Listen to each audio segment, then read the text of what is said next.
నీ మొగుడు బానే సంపాదిస్తున్నాడు గదమ్మా! కమ్మంగా తిని ఇంట్లో కూర్చోక నీకెందుకమ్మా ఈ బాధ? యూట్యూబ్ అంటావు, జాబ్ అంటావు, చదువంటావు. ఎప్పుడు అటు ఇటు పరిగెడుతుంటావు. ఎందుకు కమ్మంగా సంపాదిస్తున్నాడు కదా! చక్కగా వండుకొని, తిని, పిల్లల్ని చూసుకొని, నీ ఇల్లు చూసుకుంటా ఉంటే సరిపోదా? ఎందుకు నీకు ఈ రిస్క్ అంతా శుభ్రంగా? అనేసి సలహాలివ్వటానికి చాలామందొస్తున్నారు. థాంక్స్ అండి. Thank you. అంటే నా లైఫ్ గురించి నాకంటే ఎక్కువగా మీరే ఆలోచిస్తున్నందుకు thank you. Thank you very much. నేను ఇందులో మిమ్మల్ని నన్ను అలా సలహాలిస్తున్నారని చెప్పేసి నేనేం బాధపడను. ఎందుకంటే మనది వాక్కు స్వతంత్రం ఉన్న దేశం కదా! అంటే ఎదుటి వాళ్ళకి ఫ్రీగా సలహాలిచ్చే దేశం.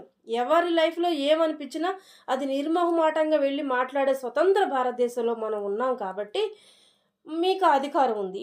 కాబట్టి నేను దాని గురించి నేను ఏమి మాట్లాడను. ఎటువంటి ఫిర్యాదు లేదు. నిజంగా నిజం చెప్పాలంటే నా మంచి కోసమే చెప్పారని తీసుకుంటాను. కాకపోతే నాకిప్పుడున్న పరిస్థితుల్లో మీ సలహాలు, గిలహాలు ఏమొద్దు గానీ ఒక్క 10,000 ఇచ్చాలండి. ఓకేనా? ఇస్తారా?